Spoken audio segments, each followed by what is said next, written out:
Welcome everyone to another seminar of Physics Latam. Today we are very happy to have Jacob Kryczka talking about derived geometry and nonlinear partial differential equations. Jacob is a researcher at BIMSA in Beijing. He completed his PhD in 2021 at the University of Angers. His research interests are in geometric theory of nonlinear partial differential equations from the perspective of homotopic theory and derived geometry, or the so-called higher mathematics, and the basics foundation of mathematics from the perspective of algebraic differential calculus. Remember to raise your hand during the talk if you have any question. And now I leave you with Jacob. Please go ahead. Okay, great. Thank you for the very nice introduction and the opportunity to give some talks in this nice seminar series. So if anyone has any problems with my sound or visuals or anything, you can just interject at any point. And I apologize for not having my camera working at the moment, but hopefully things will go smoothly. So yeah, so this is sort of, I guess, one of my first times speaking in a joint math physics seminar series where they might have a lot of participants from very different backgrounds. So as someone already mentioned that they come from integrable systems, so that's good that there's probably some overlap in at least some of the things I'm going to talk about. And another disclaimer was this series of talks was originally going to be some kind of mini course, and then it was cut down to just some seminars due to time constraints. So if there's, a bit more of a pedagogical or even pedantic explanations, then I apologize in advance. But I think one of the goals, at least for this talk, is going to be really try to motivate and explain some of the ideas that go into topics in the title. So being derived geometry, it's not important at all really for this talk, especially for you to have a technical grasp of what this is. And I'll tell you basically as a sort of black box what we're going to be using it for. And similar with the nonlinear PDEs, because we'll take a very special point of view based in a geometric approach rather than maybe an analytical approach or functional analysis approach. And somehow combine all of these ideas together over the course of 2 lectures and see what kind of information, new information we can find from pre-existing structures that might exist on structures and constructions that might exist in this geometric setting for nonlinear PDE. Okay, so it's quite a lengthy amount of things that I want to try to go through. So let's get started. So I'm sure that at some point in our mathematical careers here, we all have, or physical careers even, we have some understanding of a PDE, what it is. For us today and basically the remainder of the lectures and in all settings, we're going to be dealing with nonlinear. So a nonlinear system of PDEs for us is going to mean some finite amount of relations. So these are going to be FAs, and A will be from 1 to n. So n sometimes is called the formal codimension for reasons that I'll hope will be apparent later. But for us, it's just the number of relations. And then we have n independent variables. So these are our x and some m dependent ones. So they depend on the variables x. And then all the derivatives of these variables. So there's some compact notation that's typically used here. So it's writing u sigma alpha in the superscript for these partial derivatives of length up to some order specified by this multi-index notation. So for now, basically, we don't really want any restrictions. But when I say a type of a function, I'm talking categorically and sort of functionally. So type is really the class of functions we're going to be allowing. And from a mathematical point of view, especially when we're introducing some homotopy theory, this is going to be extremely important because the homotopy theories of these classes of functions are quite a bit different. So analytic and algebraic are the functions we're mainly going to be studying today, as opposed to these smooth functions or even functions with some maybe some growth conditions or something like this, but we will actually discuss this in part throughout. And there's another term that will be thrown around maybe loosely is relatively algebraic. So what does this mean? It means that basically these functions FA are going to be smooth functions in just the x and the u, and in all the higher partial derivatives, so du, dx, and up to some finite orders, they're going to be just polynomial. Okay, and another simplifying assumption, which is not a huge hindrance for us, but it actually saves in a lot of the complicated formulas, is that we want all the orders of these FAs to be the same. So in this language, someone typically says the system is of pure order, which means they all share the same. If, for instance, one reason why we want to be doing this is if we're viewing operators, nonlinear operators, as maps between bundles. An object we want to associate with this is its so-called symbol. This is a polynomial function on some associated space, which is the cotangent space. It has a order. The order of this polynomial is going to be the order of the operator. And we want to make sure that the associated total symbol of the system is homogeneous of degree 0. And if these are not of the same orders, then it's not going to be.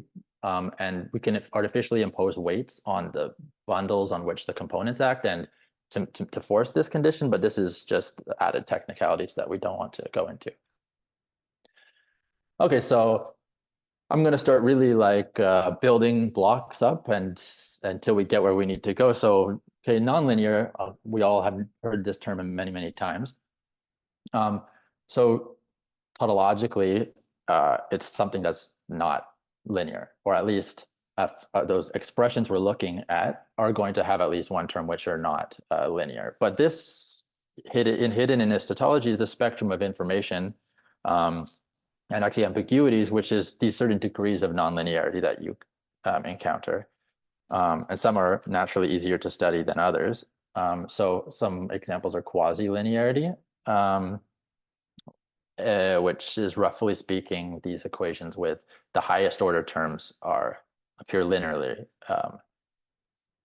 And then there's semi-linear equations. So you can write these operators as sums of essentially linear part and then lower order terms, but these will be allowed to be nonlinear. Polynomial nonlinearities, trivial nonlinearities, which for us we can kind of heuristically assign as just being linear, and other types. So these are often really quite difficult things to work with. So there's some techniques that have been employed for a very long time. Especially one of them is this arrow that I've written here. So this heuristic arrow is really a mathematical formalism of linearization.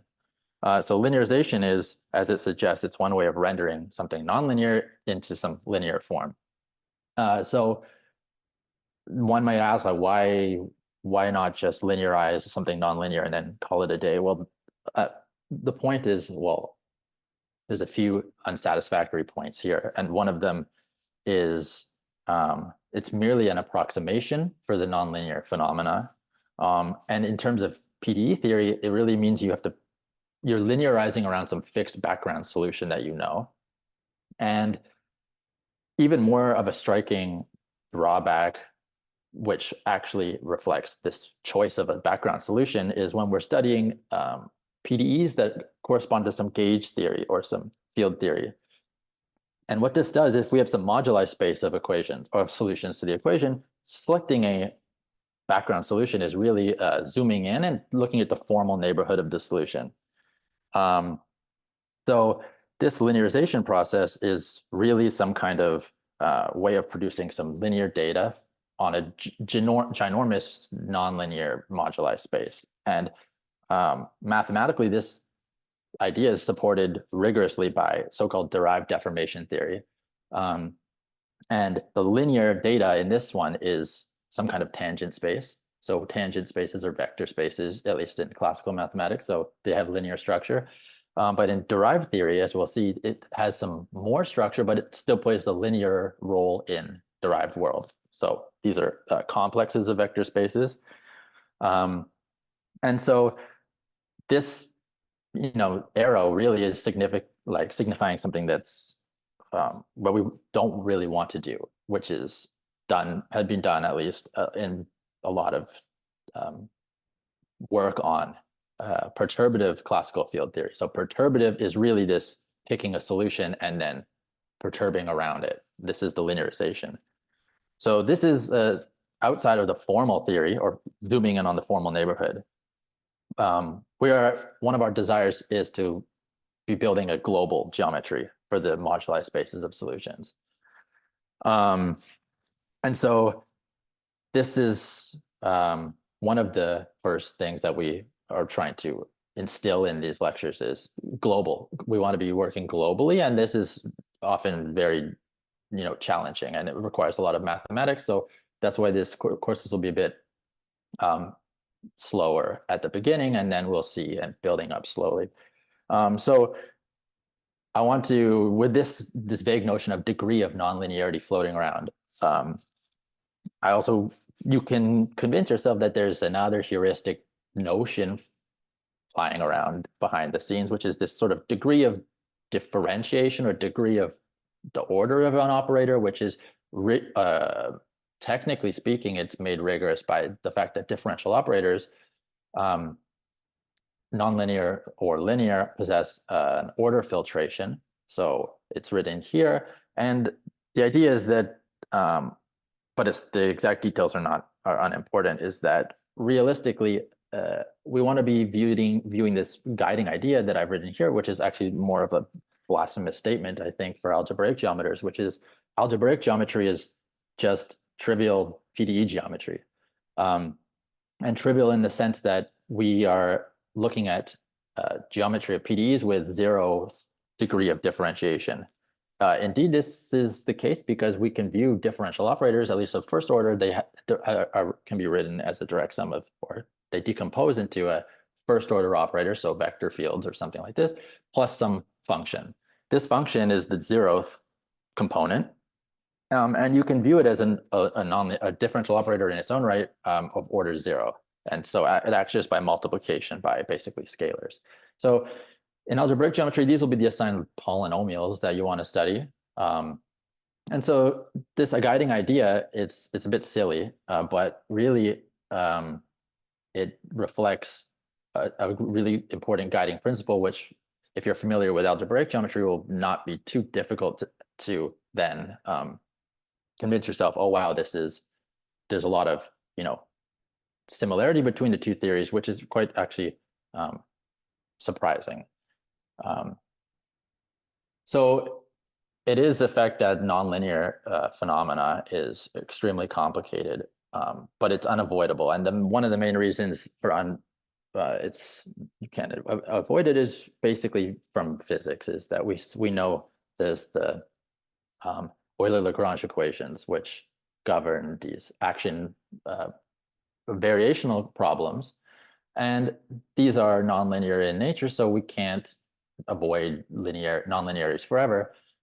So that's one reason. But another reason why they're complicated is from intrinsically, these nonlinearities give rise to singularities. And this is one of the main tools that we want to be able to work with. And singularity is a very vague term so far. So I will make it precise as we go along. So indeed, these are really important problems and difficult problems. For instance, studying regularity of solutions to something like the Navier-Stokes is already it's known for a long time to be one of the 7 millennium problems. And it's known that one of the key obstacles to studying regularity of solutions So regularity is some functional behavior, or with respect to some growth conditions or smoothness conditions. We don't really need to be know too much about this for our talks, at least not for today. So a key obstacle for studying these is this singularity formation, and this also happens in hydrodynamics and other turbulent flows. It happens with shock waves, and caustics in light. So geometric optics also exhibit singularities. So these are ubiquitous in nature. And another very important example of this singularity formation is with geometric flow. So in geometric analysis on manifolds. So this was apparent in Perelman's proof of the Poincare conjecture, which is one of the major obstacles, again, was to understand singularities in this geometric flow, the Ricci flow. Okay, so that's intrinsically why, they're difficult. They're singularities, okay. But mathematically, they're challenging, especially if we want to go beyond the formal neighborhood of the solution, so this linearization. And this requires a huge synthesis of mathematical techniques.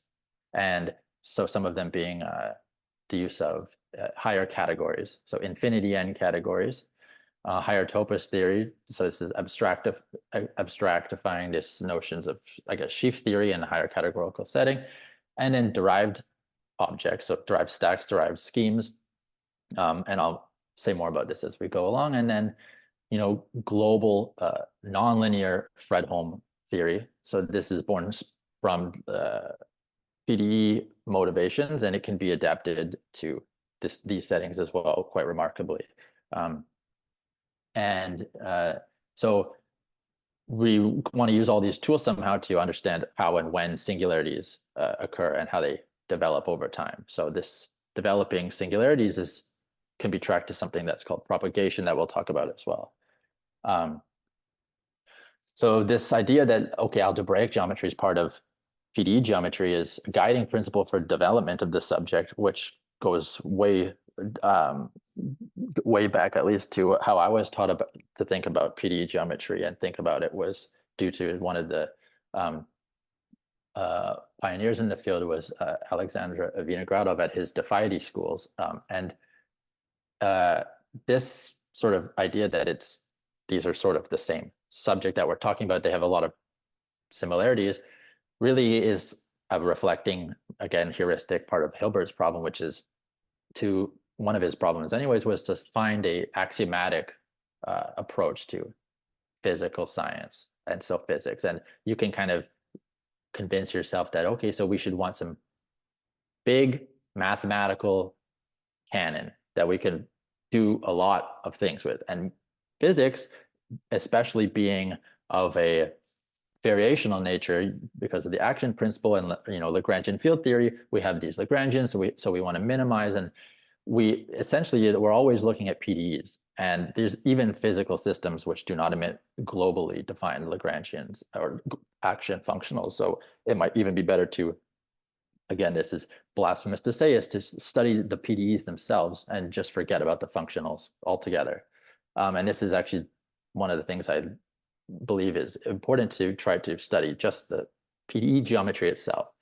So if we just had a nice mathematical language for PDE geometry, we can hopefully extract a lot of physics, a lot of nonlinear phenomena that's outside the scope of writing things as functionals and stuff like this. So a system of logic for us is going to be this higher logic. So higher logic is, as I wrote right here, is just some just a sequence of semantics, and the semantics are classical, categorical, to categorical. And what this means is we have a notion of relation and relations between the relations. So and higher on. So in set theory, you just have points and not much is going on. In groupoids, there you got some more ways of writing equivalences and equivalence relations, and they're invertible and stuff like this. The two groupoids, you have relations between relations, and this can be thought, if you're a physicist, as like gauge transformations and then higher gauge transformations. So this is really some kind of stacky phenomena. This will be essentially all you need to know about infinity categories for this talk, is that this is what we really want to do, is have this huge landscape where we relax our notion of strict equality and we can view things up to equivalence. And this allows us to write things in actually simplified ways and find universal solutions for things that and statements that are quite interesting in their own right.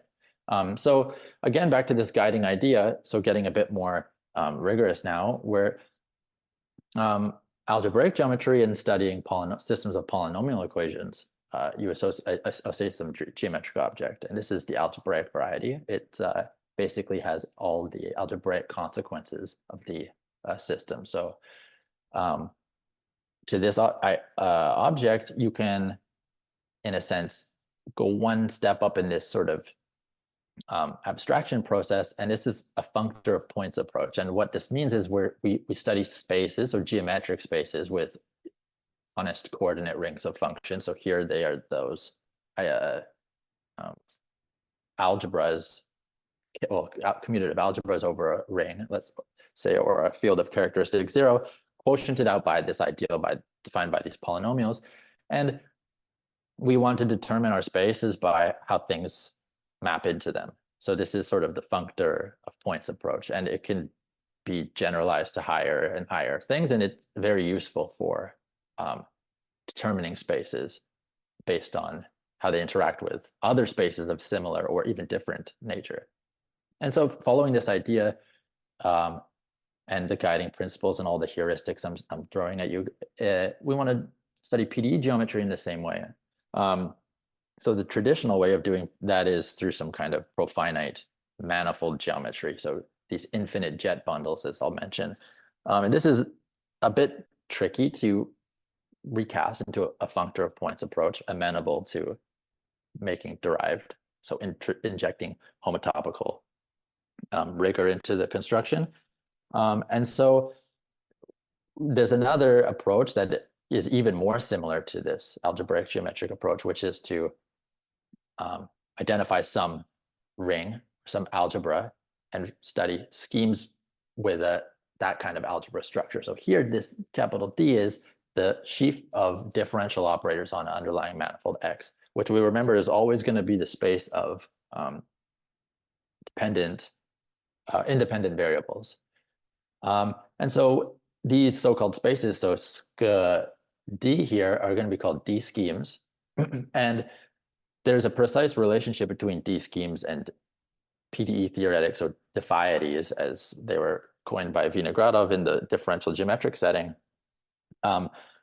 And this will be really fruitful for elaborating our geometry and our higher geometry of these spaces. So the whole point of these talks is to use the functor of a points approach and to study these systems of nonlinear PDEs in the presence of symmetries. So this really is saying that we're going to stackify everything. So go to the infinity categorical realm where you have some geometry not modeled on spaces where they have a functor of points, which is a set worth of structure, but nor even a groupoid, but I have a higher groupoid worth of points. And this is most naturally framed in this homotopical geometric language. So again, the plan for the talks is to provide just motivation, and this is for at least for today. And where, depending on how far I get, we're going to then get really into the derived world next lecture, and we're going to give you exactly what the structure of a derived nonlinear PDE looks like, and some really classical objects, what their derived enhancements look like. And so throughout this talk, I'll try to pinpoint exactly which objects, if you're not familiar with them, what they serve the purpose for in this D geometric language. And then I'll tell you, okay, maybe just make a note of this one, because next lecture, that's going to get derived, and we're going to see a new structure arising from it. So today, so part of the motivation is going to be to talk about this functorial techniques for studying systems of equations, so PDEs, using ideas from D-module theory, which is, again, not important if you're unfamiliar with this, and also to combine these ideas with the traditional formal theory of PDEs, which is, as I said, is naturally formulated in this jet bundle language. Again, it doesn't matter if you haven't heard of this either. I'll talk about both of them in passing and then combine them later. And then next time, as I said, we're going to get really derived. So again, yeah, so this is the goal of the first lecture. Now, while this is a bit, if anyone knows anything about D-module theory, while very powerful, homological and sheaf theoretic techniques can be used to tell us important characterizations of linear systems of PDEs. It's actually very difficult to do something like tangible with the exact explicit PDE if you write it down. And so we sort of face the same issue here. But what's really nice is keeping the comparison to the diffiety and the formal theory, which actually is not just a comparison, it is a series of results that make it completely precise.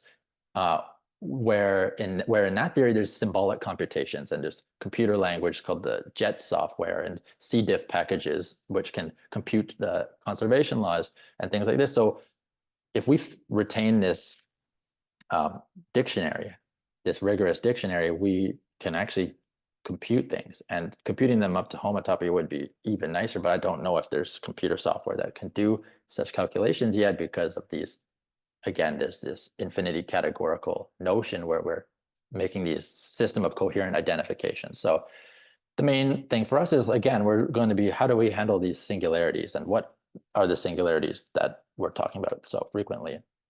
So this is where derived algebraic geometry comes into play. So for those who don't know, derived algebraic geometry is really algebraic geometry plus homotopy theory recast infinity categorically, or with some other models, so of some category setting, so model categories, category of fibrant objects, stuff like this, which basically means we have a setting to make identifications and organize our structure up to sort of weak equivalence. So this is something familiar to maybe derived category, people who are familiar with derived category, where you're inverting quasi-isomorphisms and you view things as equal in the derived category if they are quasi-isomorphic, especially for, I mean, in the setting of complexes. But just the construction of the derived category itself is extremely difficult for doing sheaf theory on, and not necessarily in, but they're hard to glue things because you have these zigzags and hammock localization of morphism. So we can put that aside, but simplicial enrichments and infinity categorical enhancements are really a natural place where we can do a lot more flexibility. So it's known that derived algebraic geometry is a nice framework to deal with pathological or situations. So pathological maybe means non-generic ones. So when two spaces, so affine spaces, intersect non-transversally, this, and even manifolds, these are known to be not a smooth manifold or affine object anymore, affine variety object anymore. But if you, and the reason for this is this non-transversal intersection, and you're missing this intersection multiplicities, and this goes back to Serre's intersection formula and Bézou's theorem for counting intersection multiplicity of points and stuff like this. But this is just one example of a pathological situation that derived geometry can fix. And basically you enhance your category to a point where we can take arbitrary intersections without transversality assumptions.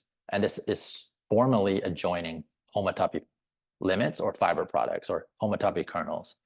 And similar for taking quotients. You really want to take quotients of objects, so symmetries. You want to view them up to symmetry. So this is very natural. And this is lack of colimits or homotopy colimits. So this in general is enhancing this picture you see, number 2 on two sides. So sets to spaces. So spaces here is just a generic term for maybe simplicial sets or infinity groupoids.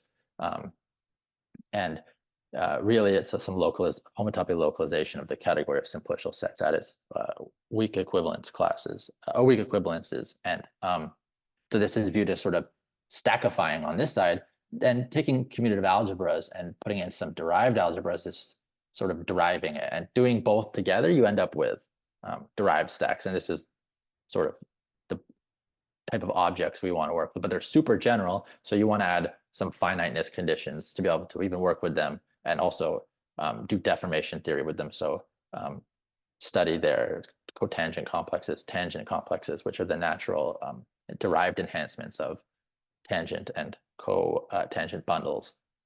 So one might be wondering why it's called derived. Well, I think it goes back to, well, a nice way to think about it is even just thinking about the ordinary derived functor terminology, where we need to, it might not be well defined for some reason. Well, it's well defined, but it might have some missing properties on some categories. So for instance, Helm sheaves or Helm functors are usually not exact with respect to some entry, or tensor product is not exact. And so you want to take these left or right derived functors, and you can fix this by, formally taking resolutions and stuff like this. So it's sort of a similar way to think about it.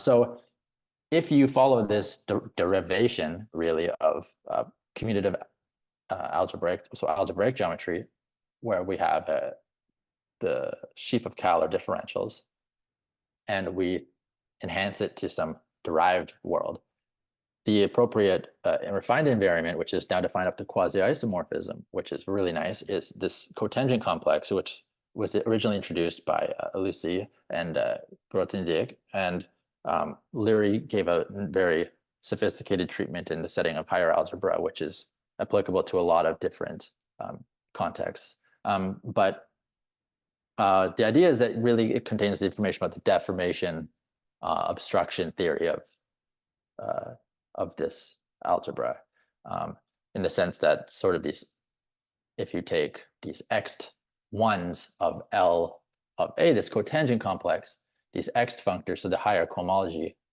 of this with values in A, this is sort of the obstructions or the deformation. And then if you go to x2, this contains information about the obstructions to a second order or third order deformation.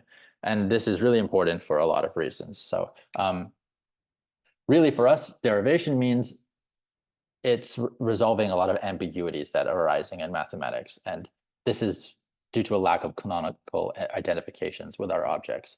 And this is extremely important, as we'll see as we get going.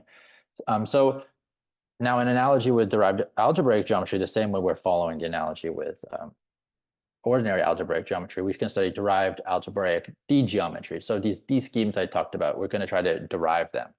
And following a similar mentality, it's indeed possible, and we can now handle situations, for instance, infinite dimensionalities. And this is actually a really interesting feature of the derived D geometry, where our spaces of solutions are typically going to be infinite dimensional. And this really boils down to the fact that the universal receptacle for a nonlinear PDE, at least in the formal theory of PDEs, an infinite prolongation is this infinite jet space, which is an infinite dimensional manifold. As I mentioned earlier, it's some kind of profinite dimensional thing. And so these infinite dimensionalities, if we recast it D-geometrically, they're still infinite dimensional with respect to the base manifold. So this means they are not finitely presented or not finitely generated modules over the structure sheaf of the base, but they become finitely presented over the sheaf of differential operators. So this is finite D-presentation. And this carries through to the derived setting, and so it's actually quite nice, and we can work with these spaces. And so as I mentioned, these intersection singularities, quotient singularities that are so ubiquitously treated in derived algebraic geometry, they have very important and specific meanings in PDE geometry, which is some kind of reduction by symmetries or factorizing PDE systems. Another one is when you want to study compatibilities of systems, so intersection theory. So you might want to know if two systems share a common subsystem. And this can be viewed as sort of a cohomological computation about the derived tensor product of two of them, which you can't really take derived tensor product of ordinary spaces unless they're derived in a suitable sense, as I mentioned earlier. And then also to study solution singularities.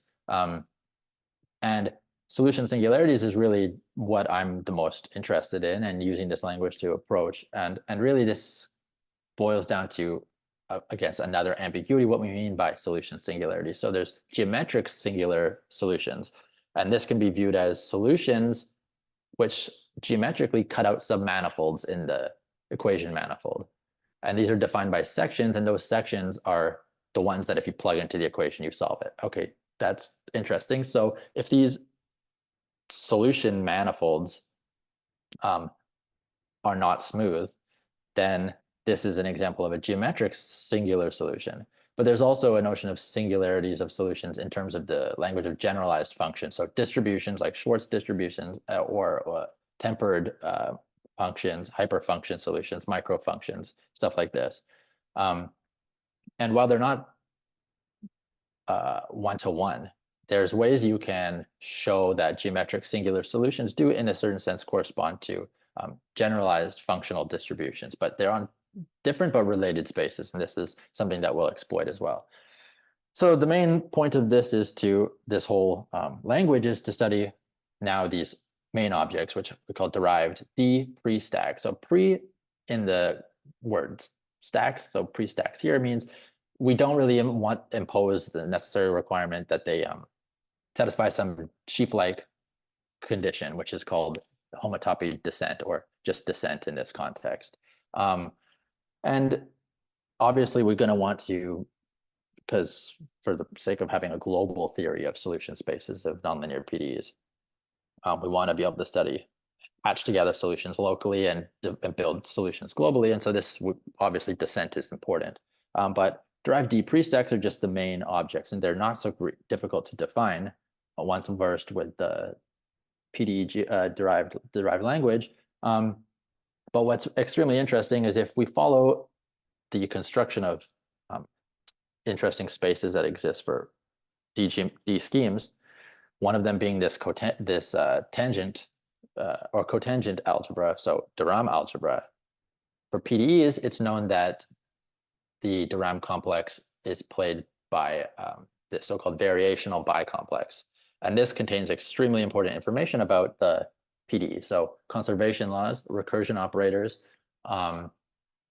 symmetries, higher symmetries, or so they're called, and also action principles, Lagrangians, Lagrangian densities, and stuff like this. And the cohomology of these spaces is computed typically using spectral sequence techniques, what's called the Vinogradov C spectral sequence. So C is this distribution that floats around that I'll mention later. And if we derive this construction, which I'll typically try to refer to something that's going to get derived in these lectures by this either some squiggly arrow like this or indicate it in some colorful font.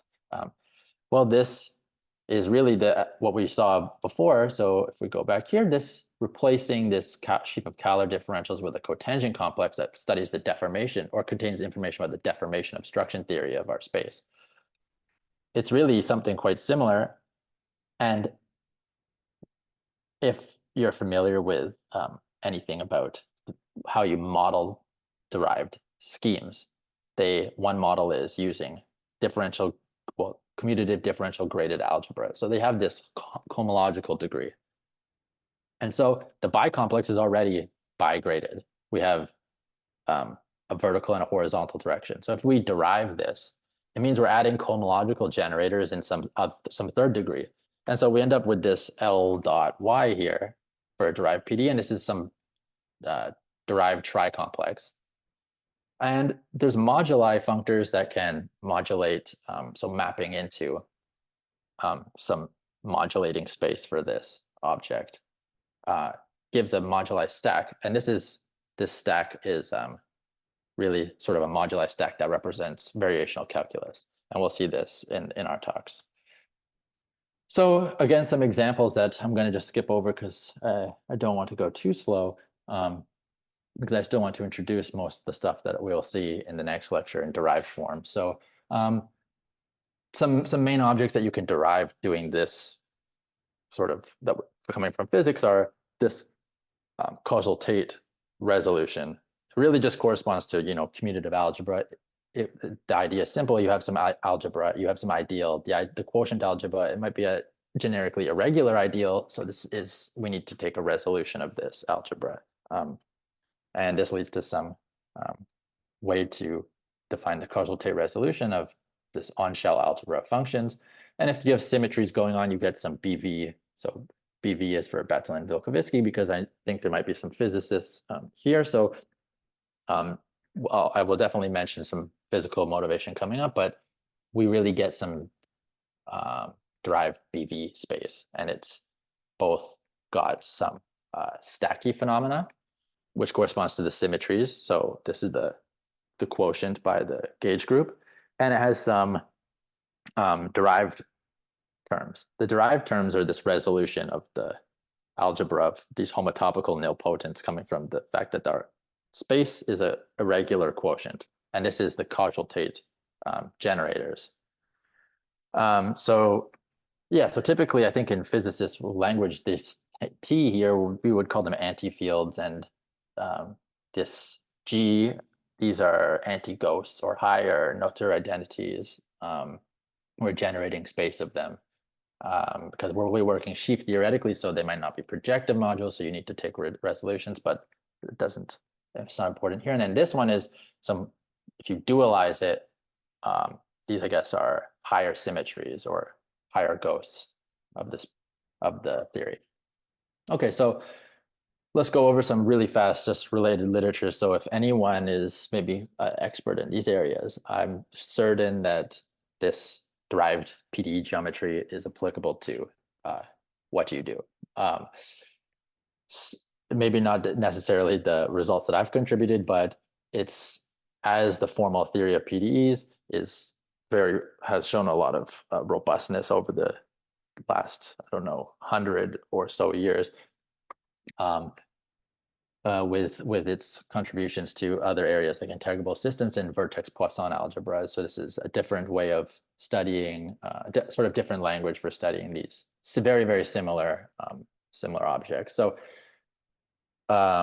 again, will be based in the Defiety sort of mindset and deriving this in the more algebro-geometric approach.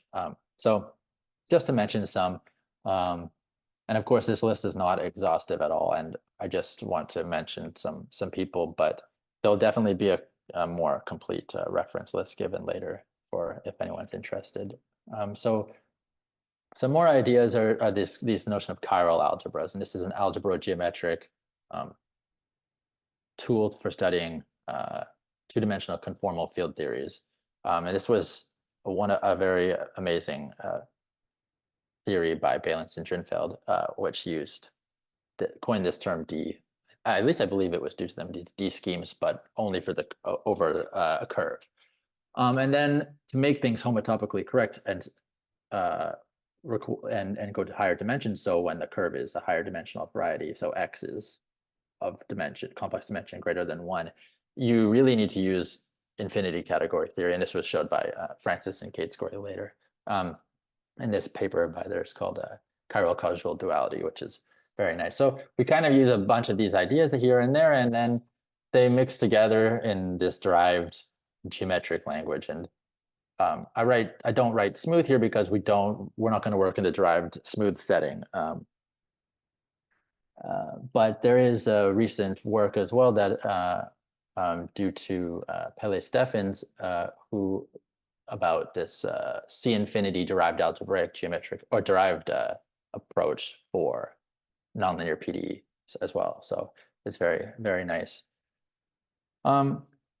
Okay, so from integrable systems, we really have this notion of evolutionary PDEs and Hamiltonian formulation. So this appears in this local Poisson bracket language. So I think that I'll try to skip over some of this more motivation here, because this is just really trying to reaffirm, like, oh, if you come from somewhere else and you know these things, then eventually I'm sure that this language can be used for you, but this is just some more motivation. And really what I want to get to the point is that the universal object that's tying together a lot of these approaches is this jet bundle. So jet bundle is the ambient space that is coordinatized by these objects we saw earlier, so these functions dependent, independent, and their derivatives. And then a PDE of, say, kth order is an algebraic system of relations in these. So we treat these derivatives of these functions as sort of algebraic variables, and we study functions in them on these jet spaces. Okay, so if we know that this is a nice like kth order jet space for kth order PDEs is a nice place to talk about them. Oh, sorry, I just saw the chat. So, and again, please, like, if I'm going too slow or skipping over things, because there's a lot of motivation and information in here that I can adjust my pace at your guys' comfortability. So, and one thing I want to mention is this, another ambiguity arises here, which is again, with identification. So if you have two systems and you write them in some finite order level, so here the notation I hope is self-explanatory, with these subscripts being the derivative with respect to that variable. So these are the same, basically they're the same equation. You just make a really obvious change of variables. The problem is if you want to study geometric solutions on the manifold that they cut out in this jet space, they don't live in the same ambient jet bundle. And so if we want to compare structures that live on one and on the other, it's not really possible. But if you take this so-called prolongation procedure, so we differentiate and we keep going, differentiate again, you end up with this so-called formal, this infinite prolongation, and this comes from the formal theory. So this is formal used in a different sense, as I mentioned earlier, this formal neighborhood of a solution. This is not the same formal adjective here. But if you take the infinite prolongations, which we'll see later that this is something a bit subtle, you get the same, they basically stabilize to the same thing. And so this suggests that we want to look at infinite prolongations, not the finite order representatives. And these are what Vinogradov called diffides, is this Cartan distribution. So this is the distribution, involutive distribution spanned by these total derivatives. So total differential operators, or and essentially this pair is the natural object to study. Okay, and then there's a cohomology theory that's associated to these, and it gives the important information, and it's obtained from the bicomplex that I mentioned earlier. So again, the main point is that underlying all of this structure is we have some infinite jet bundle. If we take functions on it, what structure do these have? And this Cartan distribution, this iteratively differentiating, this is actually an action by vector fields. And the vector fields come from the base. And so the manifold X over which this infinite jet bundle sort of hovers. And what is lifting this action by vector fields? It's the distribution, the Cartan distribution. So this is a connection. And this defines the structure of a D algebra. So a D algebra, a DX algebra, is a D module structure. So coming from linear PDE theory and algebraic analysis, but with a multiple commutative monoid structure. So there's some compatible multiplication, and this is just multiplication of functions. And so this is what a D scheme is going to be, is a space basically that's a spectrum of a D algebra. The same way a algebraic variety is a spectrum of a commutative K algebra for a field of characteristic 0. So again, there's some finiteness conditions that exist. So coherency is the main one, that like coherent D modules are not preserved under tensor product. So one of the reasons for this is, to multiply functions, to do covariant and contravariant differential operations. So forming Kähler differentials or taking differential operators over spaces, D spaces, you should you basically won't retain these finiteness conditions, so coherency is broken. And really it boils down to the fact that dx itself, this sheaf of differential operators, it's dx tensored with itself is not dx coherent, even though dx is dx coherent. But the external tensor product, this big box, this is dx external tensor product with dx is basically d of x cross x. So we take differential operators on the product manifold.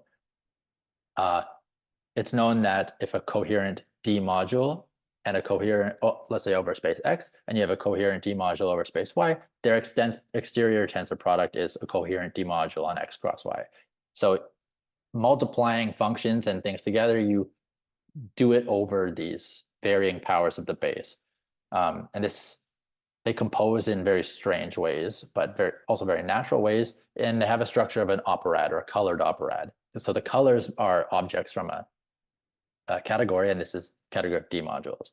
So they bundle together and they call this thing called a pseudo tensor category structure. This isn't going to be very important for us, at least not until a bit later. But the point is that this is unavoidable if we want to have duality operations. So if we want to define Euler differentials in the D schematic setting, so the setting of D schemes, and we want to dualize it, well, if we follow ordinary geometry, you would expect you get this tangent sheaf. This is not really the case, or at least you don't have a biduality statement either here, unless you use these sort of local operations here. Okay, and using these, they gave an axiomatic description of factorization, chiral algebras, and stuff like this. And factorization algebras were really come from physics too, and the idea is that there's this, they form a the space of observables for a Lagrangian field theory have the structure of a factorization algebra. And the factorization structure means if you make an observation on some big disk, and then you zoom in and make observations on smaller disks, you can multiply them together, and they're correlated in a certain way. And this is really an axiomatic way of looking at operator product expansions and correlators and stuff like this that physicists care about. So it's true that these schemes and the PDEs we're going to look at, you can get factorization algebra structures from them. And it's also true for derived PDEs as well. You just get some higher categorical and derived version, so DG version. Okay, so again, let's go, we'll take a break in about 5 minutes. But I'll just try to finish this last motivating section about for the physicists in the audience about gauge theory. So again, I said this, we have this action principle and we go from functionals to Euler-Lagrange. Okay, that's great, but let's see what this implies when we start to derive the situation. So again, for physicists, this is all probably very straightforward. You want to be making calculations. So you want to be calculating observables. And you want to be able to work in the sense of, the heuristic Hilbert sixth problem solution is to have some very general mathematical formalism where we can study a lot of physics. So we have classical physics, we have supersymmetric field theory, so fermionic field content. So we should probably be able to do things over supermanifolds. And if you work topos theoretically or using this language of geometries or pre-geometries, due to Lurie and a lot of other people, then it's indeed possible. So one way that you can do this is you call these things Legos. And this terminology was due to Frederick Pogam, who wrote a really great book called Towards the Mathematics of Quantum Field Theory. Shortly after this chiral algebra book by Balance and Drinfeld, and he really explained physics, perturbative field theories from this D space point of view, but with a lot of the physicist technology using renormalization schemes and stuff. So it was really nice. And he was one of the first that I got interested in this axiomatic approach. So Legos is what it sounds like. They're the building blocks of a geometry. And he defined what it means to have a Lagrangian variational problem in a category. So it's two Lego type objects and a map between them. So the assumptions on the map are basically it's going to be a bundle. And then E is the total space of fields. And what you want is some space of histories. In physicist terminology, this is a subspace of the space of sections of the bundle. So the space of these field content.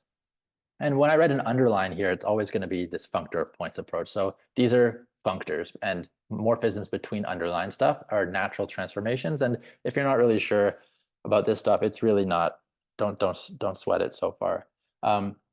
It's really good for parameterized functional geometry. And then the classical trajectories, these critical loci of this functional, are these critical points. So they're the subspace of the space of histories. Okay, so again, this is the typical equations of motion, variational principle, duality. And in the presence of symmetries, we want to take this so-called Hamiltonian or Poisson reduction of the space of classical trajectories. So for us, we don't want to look at the critical locus side. We want to look at the equation of motion side from the formal theory of PDE viewpoint. So again, as I mentioned, there's these problems. The quotient spaces are infinite dimensional. Well, fields itself is an infinite dimensional space, a subspace of sections, so it's going to be infinite dimensional. Taking a quotient is also going to be, it's also, unless we make some strong assumptions on the group action, the quotient's going to be badly behaved. And we want to study critical locus as a zero locus. Oh, so we write here d phi. This is taking the differential, looking at the critical points. This is a kernel. This means we're taking some kind of fiber product. We're equating ds and we're equating zero as a zero section inside some space. The space is the cotangent space because the differential of some function, well, here a functional is a function on the, it's a one form. So it's an element of the cotangent bundle of our space. So in general, this is a badly behaved object. So we should enhance it using the derived machinery. And this is known by a lot of people for a long time, well, quasi long time now, is it has a structure of a derived stack. One reason is, as I said, you have to enhance your category. One place where this fiber product makes sense is in the category of derived stacks. So these are not D stacks, these are just derived stacks with CDGAs of functions over, so CDGA is commutative differential graded algebra terminology, and it's known that this is a symplectic structure. So cotangent bundles have a canonical Liouville one form, and they have a symplectic form.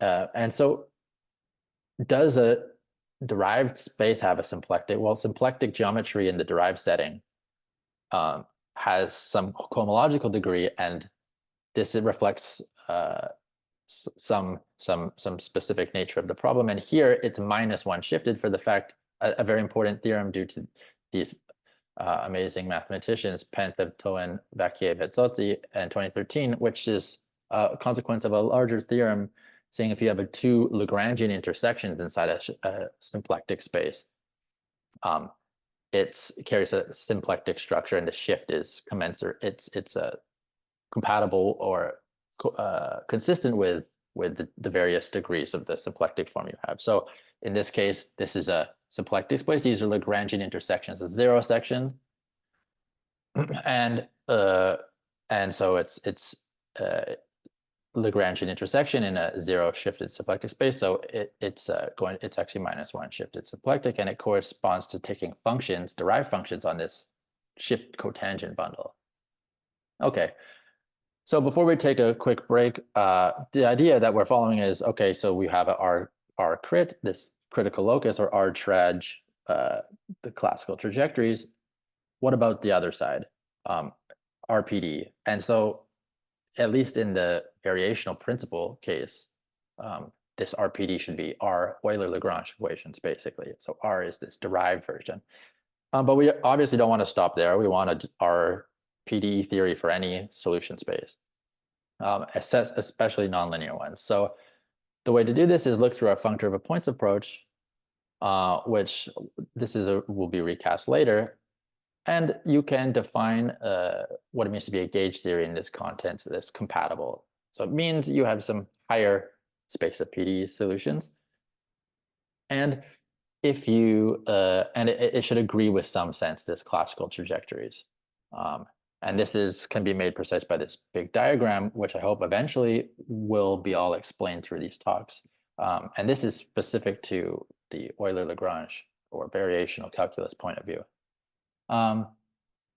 Okay, so this is where we're going. We're going to study arbitrary nonlinear PD systems and their singularities through these functors.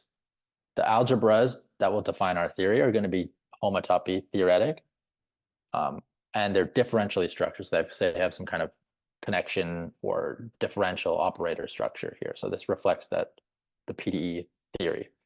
And then remarkably, these admit a subclass of functors that correspond to finite dimensionality.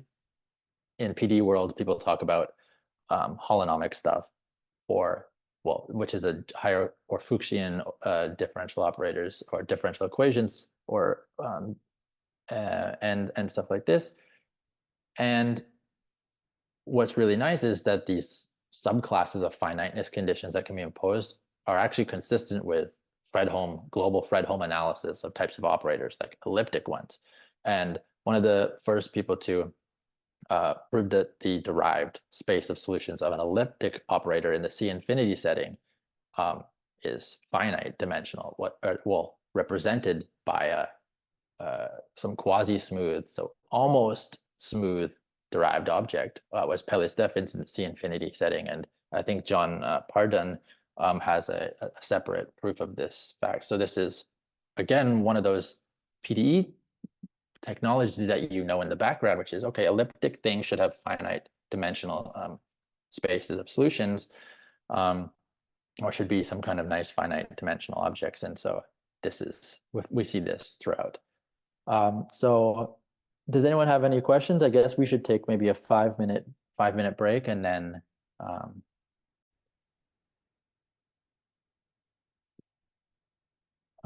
okay, so let's resume.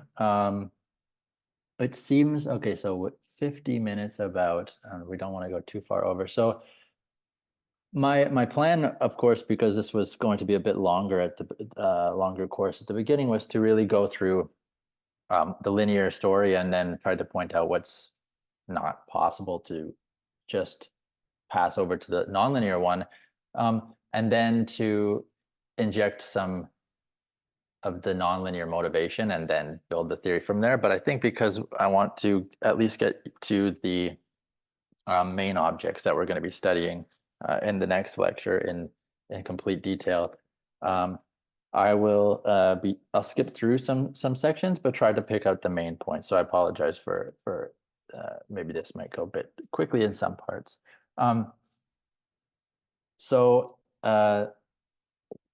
The linear story really is cast in the D module language. So for those who don't know, and one of the ambiguities that we're going to be resolving in the nonlinear one is when you are trying to identify two systems of equations. So here in the linear setting, we typically look at some associated algebraic object to the linear systems. So here they are of different, they have a different amount of equations. They have a different amount of independent variables and unknown functions. But one way to heuristically say that these are the same is if you can find some transformation that will transform solutions of one to solutions of the other. But this can be made more precise using the functorial language that we're adopting. So here F is going to be some functional space. So depending on, and this is very important, it goes back to what I said is the type of the equation. It really is important. Some equations have solutions in one space and not in the other. So typical ones are holomorphic functions. AM here is analytic functions on some real manifold. B are hyperfunctions. We have microfunctions, tempered functions, functions with temperate growth, distributions, stuff like this. So one of the ideas is due to Sato's school, Kashiwara, Shapira, and many others who contributed to this D module language, is don't look for equivalence at the level of the presentations, but some algebraic objects. So here there are these D modules. And they're these, so you take the sheaf of differential operators with these quotients. So these are some co-kernel. And then you associate a sheaf. So for those who don't know, a sheaf is a local to global object, means you can define it on some open subset, and there's compatibility restrictions on overlaps and things like this. And then it glows to you glue them together, and you have some global object as well. So it's really a mathematical formalism, as we'll see, of this local to global dichotomy. So for a fixed functional space of solutions, we can study solutions of this equation in that space. Okay, so this notation is the sections of a sheaf, and it's really can be shown that it does agree with tuples of functions phi that satisfy the equation. So if you go back here, this thing is indeed satisfied. So again, it's some kernel. Differential operators are C-linear, so they differentiate functions to nothing. They just kill them off. So you can define this assignment, and this assignment is has a vector space worth of structure. You can take two solutions and you can add them together. You can multiply them by scalars. Okay, great. Then this rough idea that we saw earlier says, okay, P and Q, these systems that these two are equivalent, if these assignments should be equivalent in the net, but now as functors. Okay, but how does this translate to statements about the algebraic objects of this module, the D module? So again, we represent it as a co-kernel. So take the image of the operator and quotient this space by the image of the operator. So here we have the MP. So MP is this operator, this D module that we define here. And we can define two other spaces. So they're going to be co-kernel, the image, and the kernel. And these will be very, very important, because actually what was a bit surprising when playing, that I found playing around in this D algebra setting is these presentations are basically, they pop up all over the place and nearly the exact same verbatim, at least in this classical setting without DG stuff. And I think it's a really nice showing that, wow, there's a lot of, harmony with mathematics. So anyways, so we have this defining presentation of our system. What I mean by that is this. So you take a co-kernel, so maps this one, and an MP goes there. So you have this sequence. And you want to apply this Hom functor in the category of D modules. And so if you apply it to this presentation, you end up with some space like this, some sequence like this. Okay, and this can be shown through just hand-waving abstract nonsense that this functor, the solution functor, is representable, and it's represented by this D module. So it's similar to how you view algebraic varieties. There's spectrum of something. These are represented by the algebra functions or the scheme itself. So this equivalence of functors means that the equivalence that we are stating here, this rough idea, it really means that the representative objects represent the same functor. So that's great. That means if we find this functor, then we're done. But that's not the case. And this is, again, an ambiguity that needs to be derived away. And the main reason is, let's assume we have some short exact sequence of D modules like this. We basically cannot recover solutions of M if we know those of N. Okay, so what does that mean? If you take this Hom functor and you apply it to this, or you take the solution functor rather and apply it to this, it flips around due to the contravariance of the functor. And so but it's not exact. And this is one of the things I said we need to derive our functors. And so the non-exactness means we'll have 0 on this side, and then we'll have solutions of L in this functional space, solutions of M in the functional space, and then solutions of N here, but we won't get a 0. We don't retain this exactness. So it means that solutions here they don't surject. So that's what I mean by you cannot recover solutions. So that means mathematically a failure of exactness of this functor. And what's more, it's even more apparent to derive it if we look at inhomogeneous systems.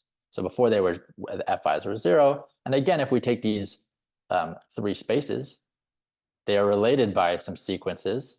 And these sequences, for the same reason I just said, if we apply this functor and its non-exactness, we get long exact sequences and where these X's come in. So these are the cohomologies, so the first the deformations, or these sort of obstructions actually. And the meaning of this is that we have some object that is a representative for these so-called algebraic compatibilities. What does that mean? It means if we have our system P F equals G and some other operator Q, and if we act on the left-hand side and it equals 0, it means that it implies that this holds. So it's the best possible compatibility relation. It means that this ideal, the image of the operator, is the representative for the algebraic compatibilities. Okay, so bundling all this together, you can argue that you really need to use this R-sol, this derived solution functor. And now in the abelian category, so that this in the setting of D modules, we can use derived categories, not necessarily infinity categorical, but just ordinary derived, bounded derived categories.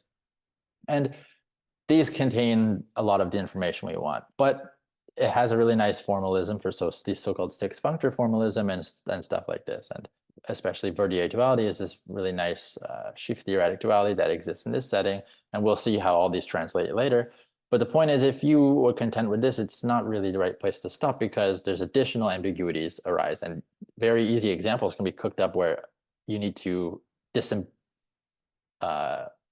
define a way to resolve these ambiguities. And one of them is just contemplate on a curve with coordinate t. These two operators, p plus minus, so the t squared dt plus t and t squared dt minus t.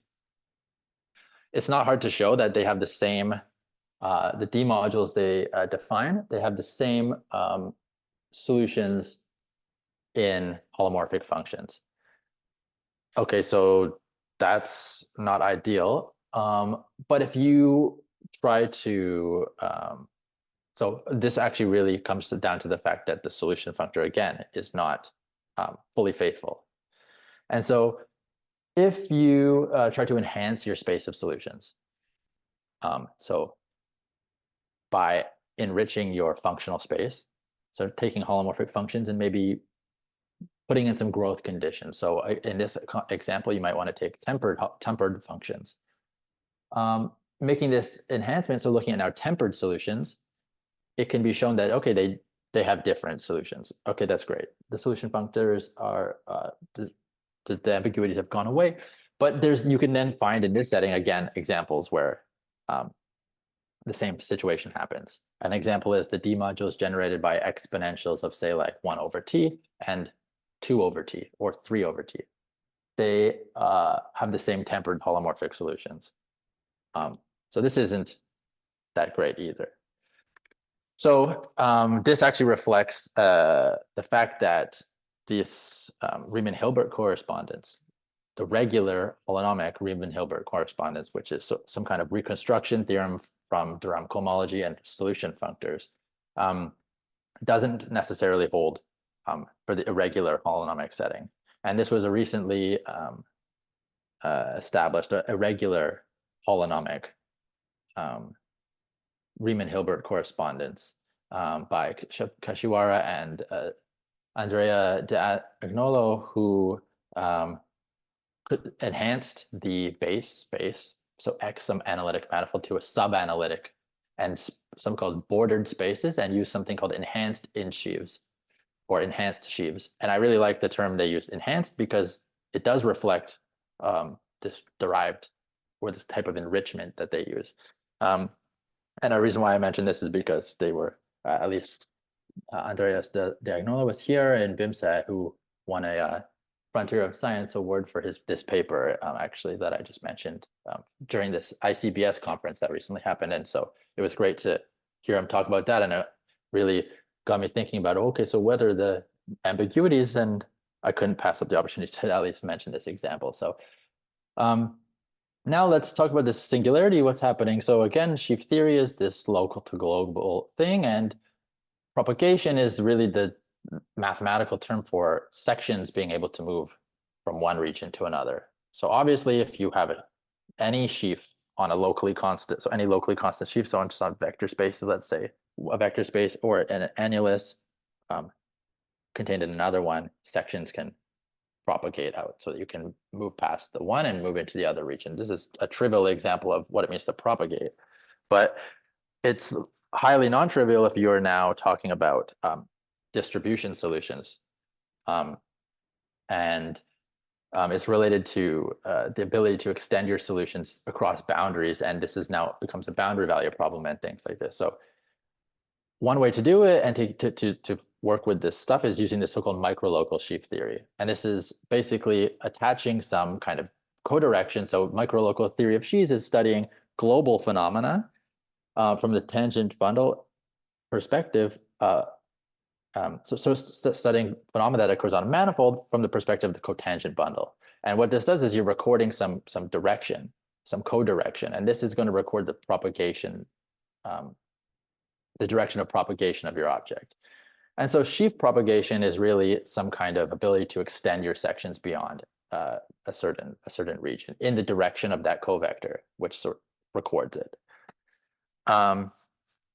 Okay, so the idea is to a sheaf, you have this object called a micro support, and this is the set of the directions where the sheaf doesn't propagate. So it's quite a nasty looking definition, but basically just collects all the definitions or all the directions where the propagation of your sections is obstructed. And it really is a measure of where the sheaf is not locally constant. And local constancy of the sheaf in this language means the micro support is contained in the 0 section of this cotangent bundle. And so one way to think about it, again, of this definition that looks quite awful, is if you take a covector, so just an arrow in the cotangent bundle, this defines a hyperplane in the tangent space at that point. And you can say a sheaf is locally constant. So the micro support studies if the sheaf is moving or behaves locally constant, if it's moving off of this hyperplane defined by this covector in the conormal direction. And so this is related to the Cauchy-Kovalevskaya-Kashiwara theorem for initial value problems as well, and sort of generalizes them actually. So what does it have to do with PDEs? Again, I mentioned it's related to this propagation of the solution. So if you have solutions of some regularity, so if it's a distribution solution in some region, and with some boundary conditions, is it going to remain a solution of the same regularity or same type in another region? So this becomes very precise if you use the geometry of cotangent bundles and microlocal sheaf theory, but obviously we're not going to have time to get into this.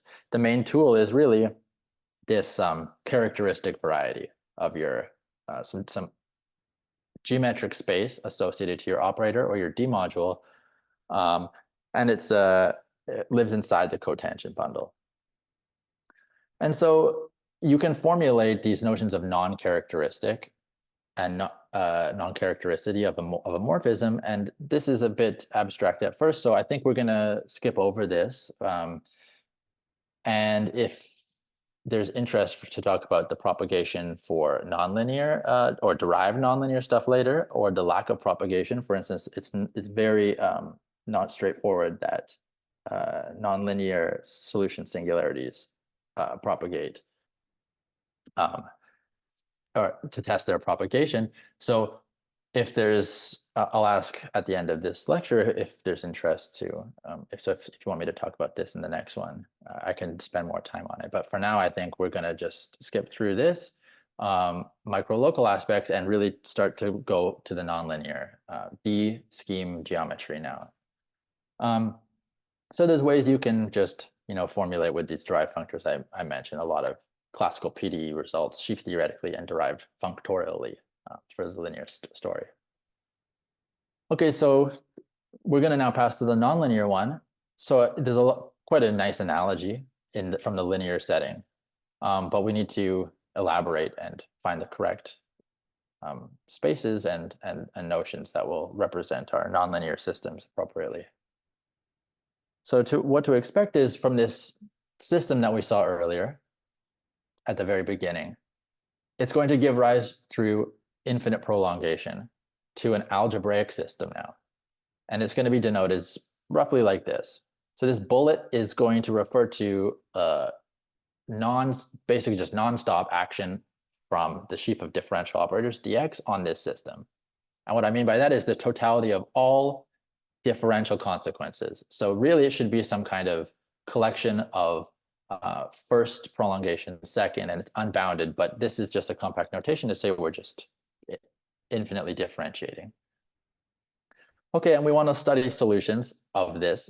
They're going to be functions that you can, again, plug into your equation, and geometrically, they correspond to a submanifold by this jet functor, or infinite jet prolongation, which means you're formally taking the solution. So it solves the PDE formally. And we will be able to associate to these spaces functorial and objects and stacky objects. And so this is just the bare bones notion that we're going to be seeing.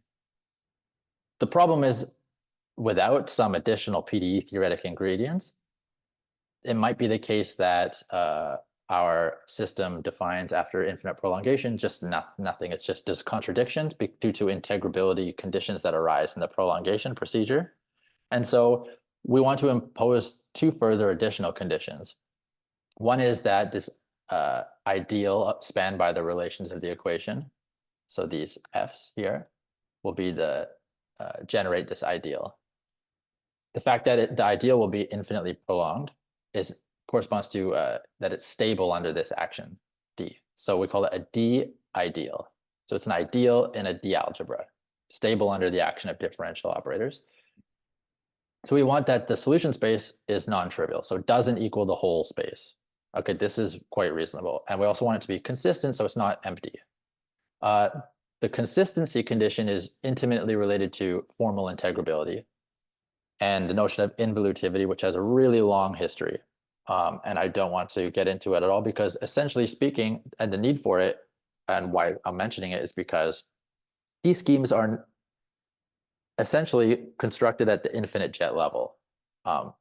And so, or that's how they're defined. That's how everything lives up there, and everything is defined through this way. For instance, we don't even have this action by differential operators at finite jets. And why is that? Because if you take the action by this sheaf of differential operators on an ideal at some truncated jet level, so kth order jets, it's a differential operator, so it acts by differentiating. And if you differentiate one time something that's kth order, it becomes k plus 1 order. So you leave the kth order jet level, you go up by 1. This is not going to be stable under differential operator action.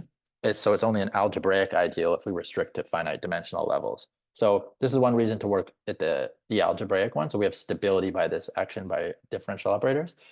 And these conditions are actually subsumed by, and so the whole formal integrability, but you can make use of it, which we will do later, by restricting to finite dimensional levels for various purposes. But it's subsumed by restricting to a nice class of D ideals. And these correspond to formal integrable equations. So it means there's no contradictions, and they're involutive, which means all of the differential consistency conditions are also present. So I was going to talk a little bit about the formal theory, but I think this is not super important. The history is really that it just ensures compatibility of your prolongation procedure. And it really depends on the category you're in. So again, the type. In the analytic category, you have this Cartan-Caller theorem. It's a very important theorem in the formally integrable systems of PDEs that basically says that local analytic solutions exist. It can be generalized, actually, and we know that elliptic solutions or elliptic systems, which actually are also involutive, have this property as well, and also hyperbolic systems. Hyperbolic involutive systems have a special definition, which is that at each prolongation level, they're again hyperbolic. But this is not super important. For us, it's just going to be consistency that our theory is set up on solid mathematical ground. that the picking a generic object defined by a D ideal is not going to have a trivial space of solutions. And so there's this another famous theorem, Cartan-Kuranishi theorem, which basically says at some point of this prolongation procedure, and I write here projection as well, because there's a way that if you prolong and there's some integrability conditions and they're satisfied, blah, blah, you can mix it up, add it in, project down and get rid of them, or add them in and then do it again. And so it's not really important, this whole procedure, but it is a very background of strong mathematical theory of formal theory of PDEs. So I keep talking about prolongation. So what is this? It's just differentiation with respect to this total derivatives. So if you have a kth order PDE, the first prolongation is in the k plus 1 jet space. It's defined as the original system combined with, so taking the union of this first prolongation. And you can go higher and higher inductively. So the heat equation, the linear heat one, a derivative of time, double derivative of x. If you take its first prolongation, it means just take the differential with respect to t, that gives this guy, and take it with respect to x, it gives this one, add them into the original one. So that's the first prolongation. It's not super difficult. It's just differentiation, but you've got to do it a lot of times in the formal theory. It'd be nice if that was guaranteed to stop and you didn't have to check infinitely many conditions. And there's a lot of, this is what the formal theory does. It tells you that there's criteria that you only have to check finitely many things. And so here's an example of infinite prolongation. Again, it shows that while it's an infinite dimensional, there's infinitely many equations, you can write them compactly. It's not going to be something wild that takes up infinite amount of paper. So the wave equation again, so this is the first, this is its presentation, its first prolongation, and its infinite prolongation if you write using multi-index notation. Okay, and so you want to study solutions that are formal, which means they formally solve the PDE. It means you just take, if they solve it at one level and there's no integrability conditions to be satisfied, you can prolong it. So again, just taking higher order Taylor expansion, and the coefficients will satisfy the next one and so on. That's the main point that I'm going to just skip over here. It's not true that this always is the case. This example, which I will implore people to, if you receive a copy of the slides, you could take a look and convince yourself this is not a formally integrable system.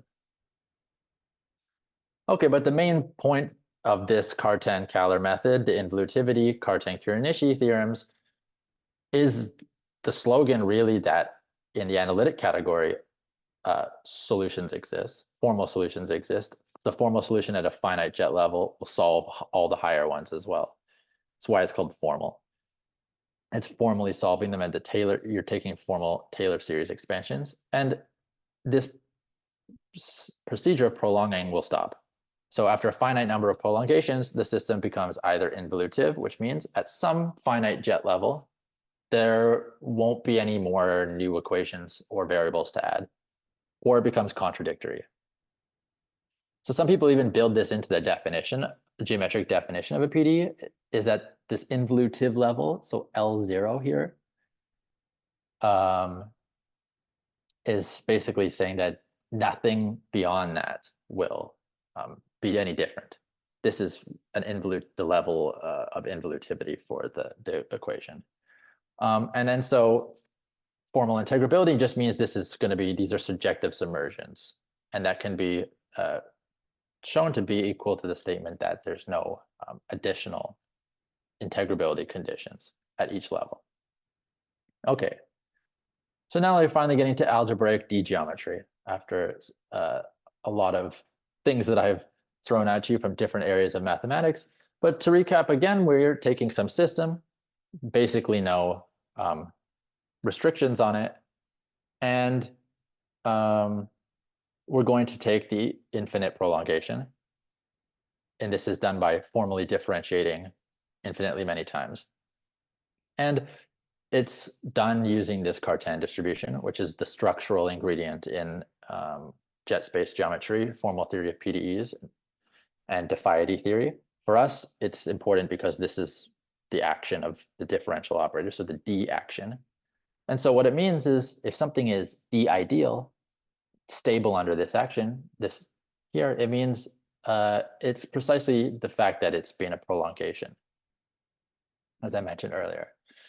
So this suggests to pass from the D module setting. So we take commutative monoid objects. So just some categorical definition of what an algebra is. It's basically, if you have never seen it, it looks like this. These are some diagrams, categorical diagrams of associativity maps and multiplication maps, and these should be commutative.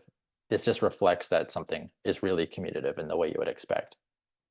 And taking some facts from D module theory, for instance, that left and right D modules, they're not the same, but there are the categories can be made, there's a quasi-equivalence, and this is done by tensoring with the dualizing sheaf.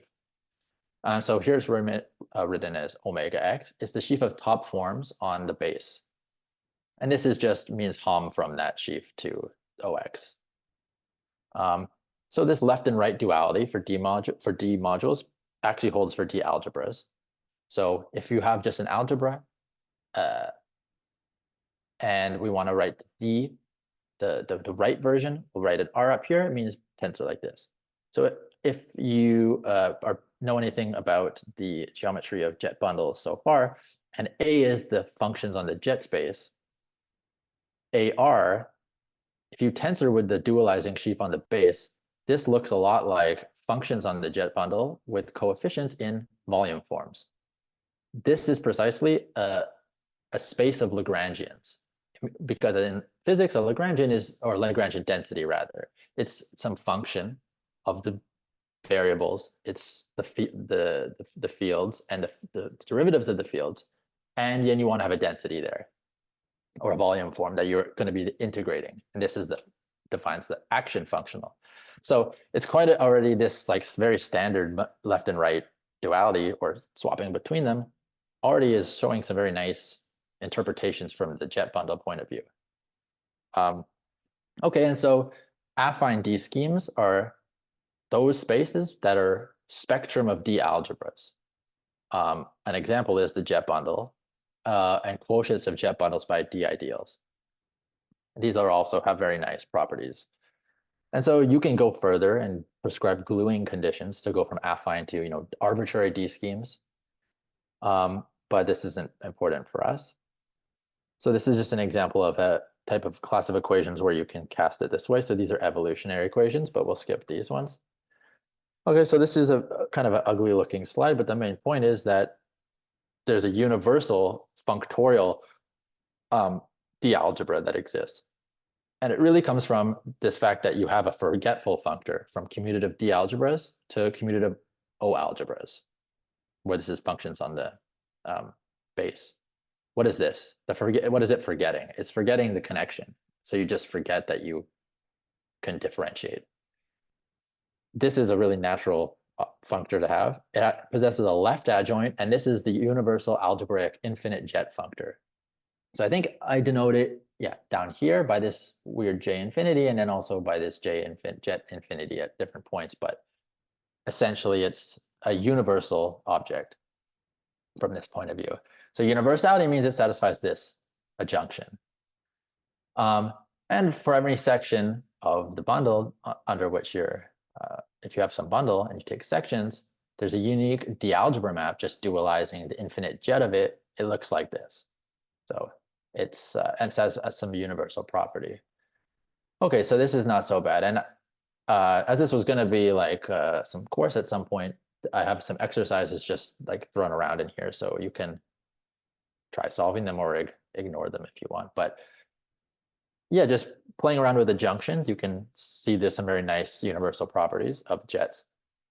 So how to define it is it's some free symmetric algebra generated by the action of differential operators on your algebra, quotient by some relation that looks weird, but it's really quite natural, I promise. Okay, so An example of this is take some bundle like this, or trivial bundle over an interval with coordinate t, and you can, what is infinite jet bundle of sections from this, sections of this bundle. I write newt here because this is a bundle that will be used to as the bundle of the algebra corresponding to Newtonian mechanics.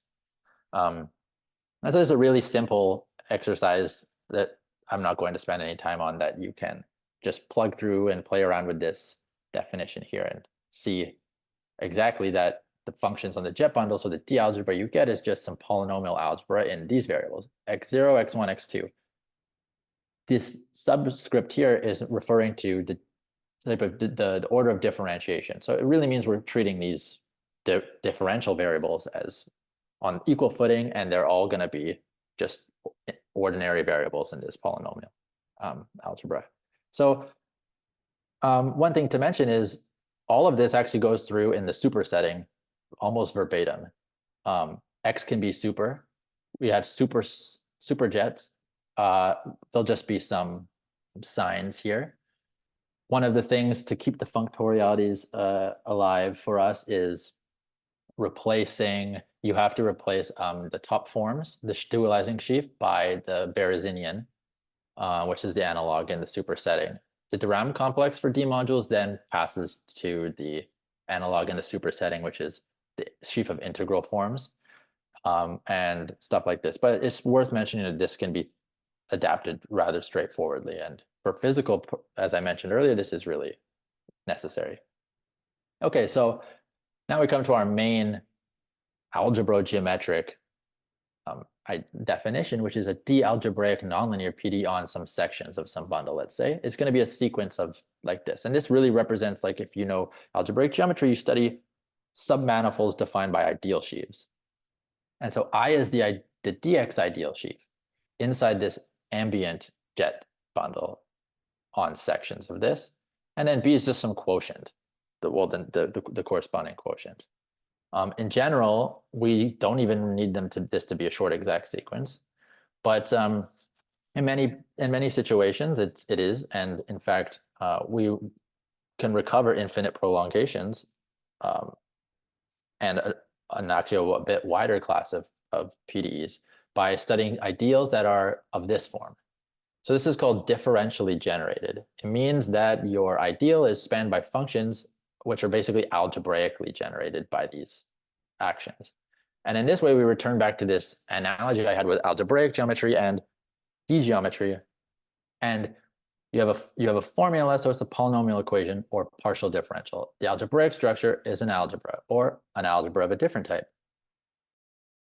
Free structure is this polynomial variable. Here it's a function on the jet space, or a so-called differential polynomial. Solution space is zero locus. It's the same thing here. And we'll see that as we go through this, we build on this even further.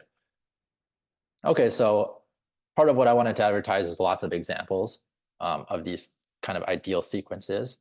But for the sake of time, I'm going to maybe skip a bunch of them. So this one here is a way to define, again, differential polynomials. It's nice to know that differential polynomials have something called a characteristic, and it's basically some kind of formal evaluation of the derivatives in the polynomial on functions from the underlying space. And this might be seen later, but it's likely we won't use it very much.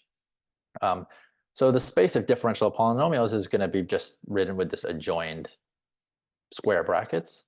And it's nice to know any D-geometric nonlinear PDE, so IAB, these sequences always induce a similar sequence on differential polynomials with the coefficients in these guys. Essentially, you just take restriction here, and you can note that the kernel of this projection mapping is actually agrees exactly with this expected space. Okay, so we need some properties like from commutative analogs from commutative algebra and from algebraic geometry. So formal smoothness is a nice property of D algebras. So we call it D formally smooth. Okay, so we'll usually just adjoin this D in front of a characterization of a property to say it's happening in the category of with of D algebras or something like this. And this is not really by accident. It's because there's these certain functorial operations that exist that if you have some D property, let's say property P, so, or let's say property Q. So if we have some D property Q and we follow this functoriality, it usually is the case, at least for many of the ones that we care about, that the property is going to still be Q.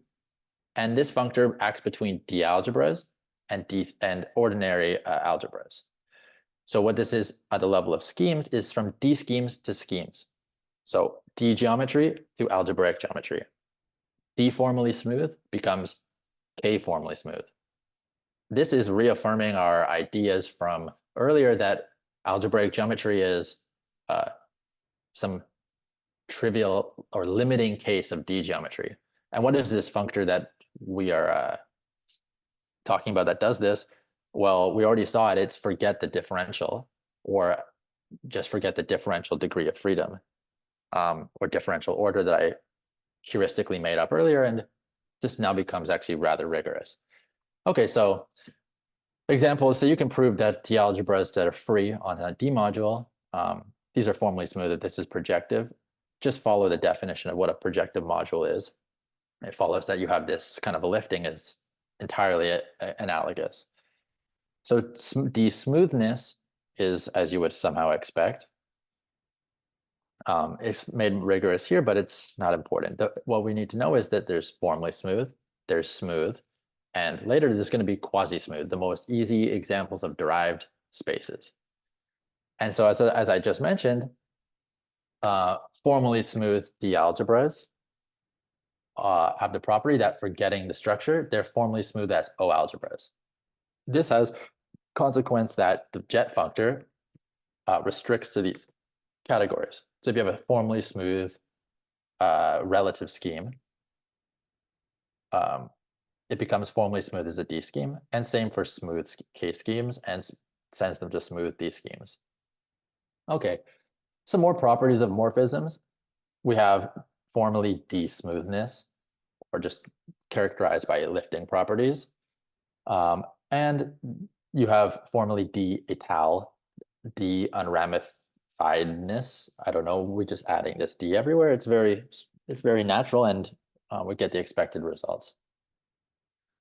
Okay, so you can go through, any commutative algebra book and try to recast some of the basic statements about ideals and what it means to take the spectrum of something in the D language. A lot of them hold, but there's a lot of very subtle differences that are being treated by people like Ritt and Kolkin in their theory of differential algebras, where they really build this theory from a different point of view that's quite closely related. But anyways, so as I mentioned, the differentially generated ideals contain the consequences of its generators. But we can always restrict to some finite dimensional level and probe what's happening there. But this is, again, I mentioned earlier, it's only algebraic for the reason that I said. If you differentiate, okay, we go up a level, we don't have the T structure anymore. You can pose a very sensible notion of formal integrability. It looks like this. It's a bit ugly looking, but this basically says all the integrable levels or all the conditions at order K are contained in we don't have any higher at level K. So this is compatibility between the integrability relations that we would expect. Basically, it's saying you have the surjection between K and K-1 levels. Okay, so we can also characterize de-involutivity, and this is not necessary for us, but it's worth mentioning, it's possible. Okay, so now functor of points, the Oneida embedding, which is the way that you can typically view a space by its functor of points, carries through to the D setting, where we now have sets of algebra maps. This is in contrast to the linear, so the D module setting. We don't have a vector space worth, but we just have a set worth. So this was that one slide I had with the big question mark. What goes at the range of this functor? We can't put sets, or we can't put vector spaces. And then so if we derived it, we can't do co-chain complexes or derived categories. So what do we do? This is exactly what derived geometry has taught us to do, is we enrich to higher sets. So groupoids, infinity groupoids, simplicial sets, stuff like that. And so going even more abstractly, we study D spaces. So D space is just some functor on the space of D algebras with some topology. It's going to be the D Étale topology basically in all of our applications. But again, we're not going to really use the descent so much here. Okay, and then you can make sense of what are points in other algebras. So this is solutions of one equation with values in another algebra of functions with a D algebra structure. This is very natural and very useful. So you can define them here. And you can make sense of solutions in the expected way. So if you have some section, you take its infinite prolongation, it becomes a universal thing, universal differential operator or universal morphism from the universal property of algebraic infinite jet functors we saw earlier. We get exactly what we would expect. You get that the solution, the infinite jet prolongation factors through this algebra projection. This is saying the same thing as the graph of this lies in the solution manifold, what you would get in the PDE, the differential geometric setting. Okay, so we got lots of other examples of functor of points. Here we're getting a bit more advanced with the type of equations we're looking at and how to write this functor of points this way. I'll leave you these to look at on your own. And again, you can find the Euler-Lagrange system this way. This is a bit ad hoc, and we'll see later, it actually just pops out as a consequence of basic calculus, D-linear calculus. So again, I'll leave this. See, the remark here is that there's actually an intrinsic description of this Euler-Lagrange function using the geometry of D schemes. Okay, and all of this comes from local calculus. So in the last maybe 7 minutes, I'm going to just sort of speed run the 3 main things from local calculus that we're going to derive and then leave it at that.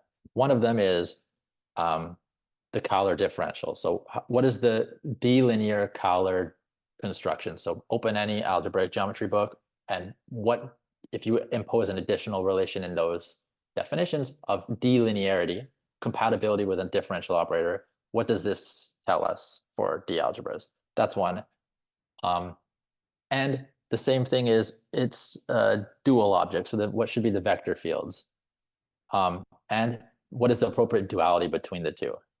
So for this we need to use this category of A module objects in D modules, or AD modules. You can package them all together. So AD is this thing here. AD, it means A tensored with dx. So these are differential operators with coefficients in this algebra A. Categorically, okay, we follow what it means to be a module. And one might think that it's the alinear duality you should use in a category of A modules. It turns out this is not correct for the fact that the module structure that's floating around has the property of it's not preserving the coherency and finite presentation, as I mentioned earlier. So what do we do is this local Verdier duality. So the term local here means coefficients or dependency on local, so jets of functions. What that really means, without specifying a jet bundle anywhere or jet algebra, is that we are taking coefficients in the algebra A. So the appropriate duality is this local Verdier duality, but for D module reasons, it doesn't preserve the left and right structures, so you can just leftify it. So take the left functor, which is this L here, and then this is the one we're going to want. So we take some left module, we end up with a right one, and then we leftify it. So tensor with the dual of the Berezinian, or the dualizing sheaf. Okay, this construction defines a sheaf of differential, or an honest sheaf of rings. It has a filtration, and you can characterize it very nicely. In the differential geometric setting, these are known as C differential operators. So C is this Cartan distribution. It means operators in total differential operators. So they are characterized by the fact that they can be restricted to solutions of the systems. So they admit natural extensions to multi-differential versions. And this is just an interesting thing, but not necessary for us. Okay, and the last two things is then characterizing the D-linear derivations. So those operators acting from one algebra to another, satisfying the Leibniz rule D-linearly. So it commutes with the action of differential operators. You get this sheaf of so-called local vector fields. If A is the algebra of functions on the jet space, there's an isomorphism like this. Okay, this has a very familiar interpretation in the jet bundle geometry, with this guy here being vertical vector fields pulled back to the jet bundle and then some terms here. But what's important for us is that there's this, these are called evolutionary derivations, and the objects in this term here are generating sections. Okay, so you can see through our examples, the ones that I'm skipping over, these examples just compute these objects for you in each setting. There's a local Lie bracket with respect to as those weird operations I said earlier for the coherency reasons. So this is actually an algebraic, it's expected. This bracket is called the Jacobi bracket usually, or higher Jacobi bracket in jet bundle geometry. Okay, any morphism of D schemes, roughly speaking, corresponds to a differential operator of the underlying the underlying bundles. And if you take the tangent map in the category of D schemes, this really is the operator of universal linearization from PDE geometry.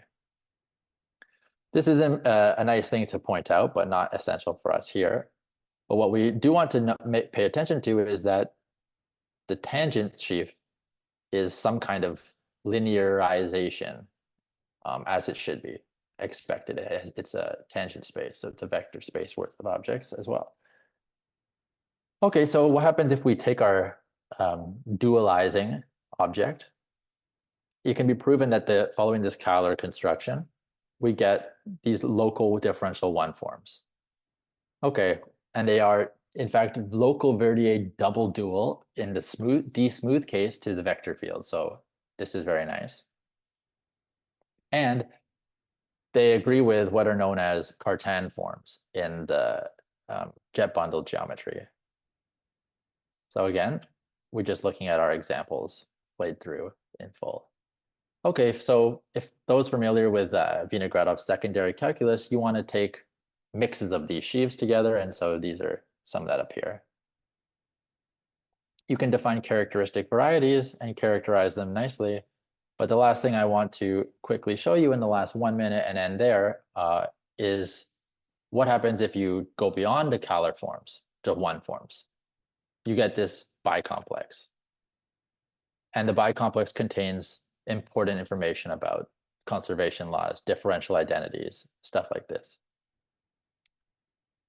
So it can be done sheaf theoretically and D-geometrically, and we can look at its cohomology. But I think because we're running out of time, the only thing I'm going to show you is essentially what it looks like. So I said it's called a bicomplex. Okay, there's two directions, hence the bi, left and right, up and down.